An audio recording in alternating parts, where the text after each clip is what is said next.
요한계시록 21장 9절에서 11절입니다. 7대접을 가지고 마지막 7재앙을 담은 7천사 중 하나가 나와서 요한에게 말하는데, 이리 오라, 내가 신부 곧 어린 양의 아내를 너에게 보이리라 하고 보이시는데, 거룩한 성 새 예루살렘입니다. 그 새 예루살렘이 빛이 나는데, 하나님의 영광으로 빛이 나는데, 그 빛이 지극히 귀하 보석 벽옥과 수정과 같이 빛나게 막더라 한 내용입니다. 요한에게 거룩한 성 새 예루살렘을 보이는 천사가 7대접을 가지고 마지막 7재앙을 담은 7천사 중 하나, 앞에 7대접의 내용이 나오죠. 16장인데요. 그 천사 중 하나가 거룩한 성 새 예루살렘을 보입니다. 7대접의 재앙이 인류 마지막 하나님의 재앙인가 아시죠? 무시무시한 재앙인데, 그 재앙을 부은 천사 중 하나가 거룩한 성 새 예루살렘을 보인다. 7대접의 때에 어린 양의 혼인잔치가 하늘에 있다고 했습니다. 그리고 7대접을 앞두고, 7째 나팔의 7대접을 앞두고 하나님의 통치가 이 땅에 시작된다. 또 선지자들에게 주신 예언의 비밀이 다 풀어진다 라고 했습니다.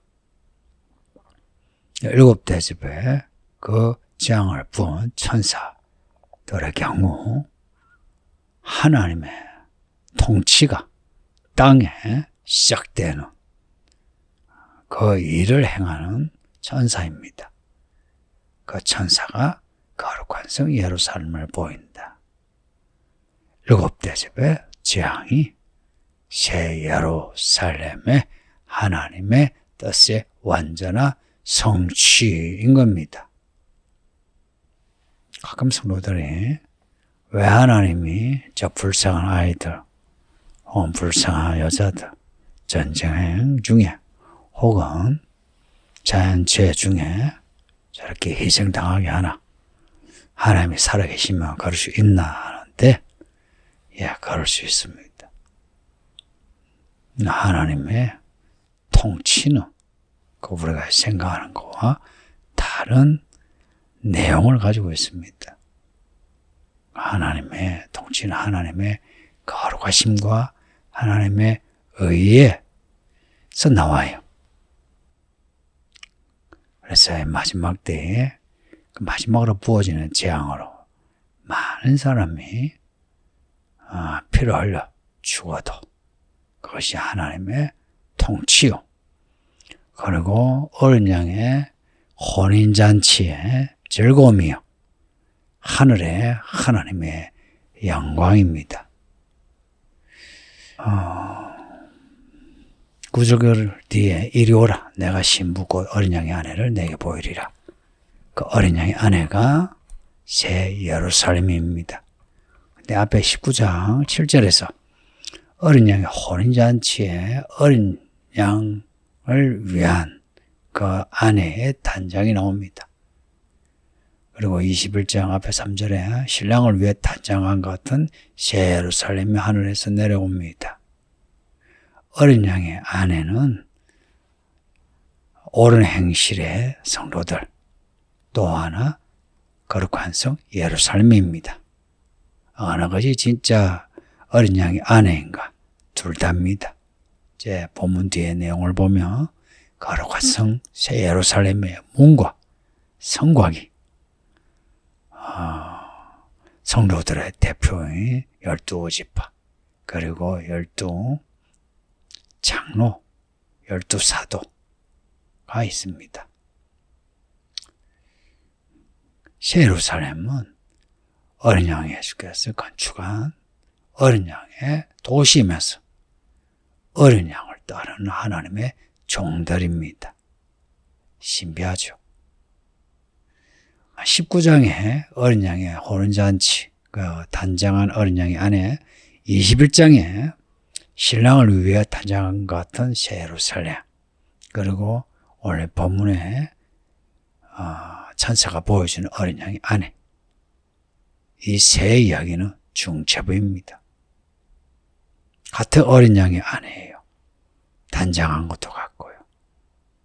그러나 14장에서 어린 양의 그 시온산에선 14만 4천, 19장에 어린 양의 혼인잔치, 21장 앞에 3절에 신랑을 위해 단장한 같은 새 예루살렘, 중첩이면서 이야기의 완성입니다. 그 완성이 새 예루살렘에 있습니다. 10절에 요한을 데리고 큰 높은 산을 올라갑니다. 14장 1절에 나오는 어린 양의 시온산과 다르지 않습니다. 14만 4천이 어린 양과 함께 서 있죠. 새 예루살렘에 들어가는 사람은 하나님이 택하신 하나님의 종, 어린 양을 따르는 어린 양의 사람들입니다. 그들의 이마에 보면 어린 양의 이름과 아버지의 이름을 쓴 것이 있습니다. 21장 앞에 새 예루살렘과 같은 새 예루살렘이 지금 앞에 지난주에 읽었던 3절에 나오는 새 예루살렘, 그리고 10절에 나오는 새 예루살렘, 이렇게 새 예루살렘이 반복하는 이유, 새 예루살렘을 심화 묘사하기 위한 겁니다. 하나님께로부터 내려오는 거룩한 성 예루살렘. 앞에 21장 2절에서도 새 예루살렘이 하나님께로부터 하늘에서 내려오니라고 새 예루살렘이 내려오는 것이 반복입니다. 그리고 새 예루살렘의 모습 또한 하나님의 영광이 있어 그 성의 빛이 지극히 귀한 보석 같고 벽옥과 수정같이 막더라. 그러니까 하나님의 영광이 빛나는 새 예루살렘. 그래서 보석같이 빛나는 진주, 정금, 홍보석, 자복석, 녹보석, 이런 보석과 같이 빛나는 새 예루살렘.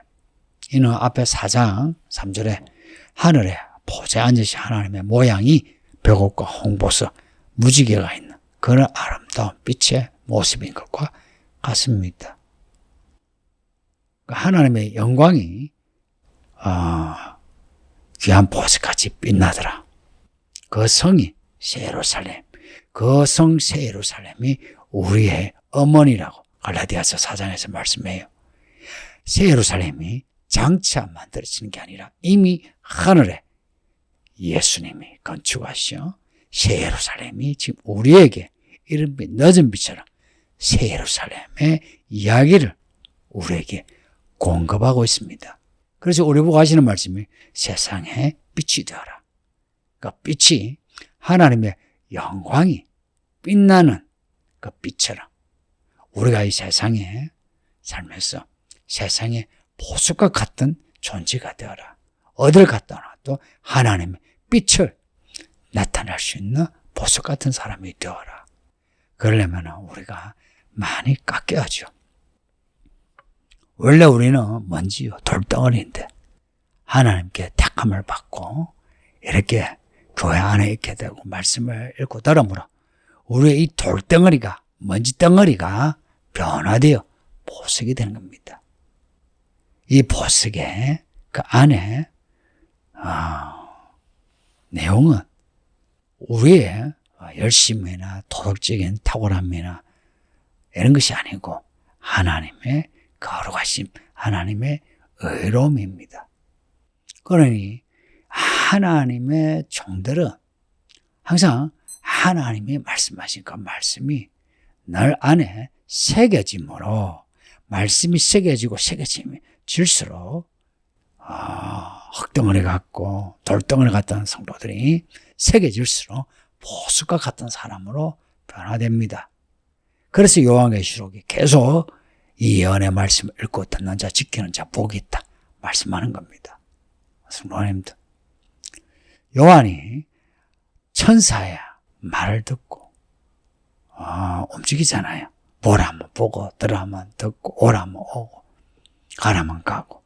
똑같이 우리도 또한 이 말씀을 읽고 들음으로 순종할 때에 볼 것을 보게 되고, 들을 것을 듣게 되고, 만질 것을 만지게 되고, 해야 할 일을 하게 되고, 그럴 때에 우리 안에 하나님의 영광이 안에서 빛이 나고, 우리는 이 세상에서 보석과 같은 믿음의 사람이 되는 겁니다.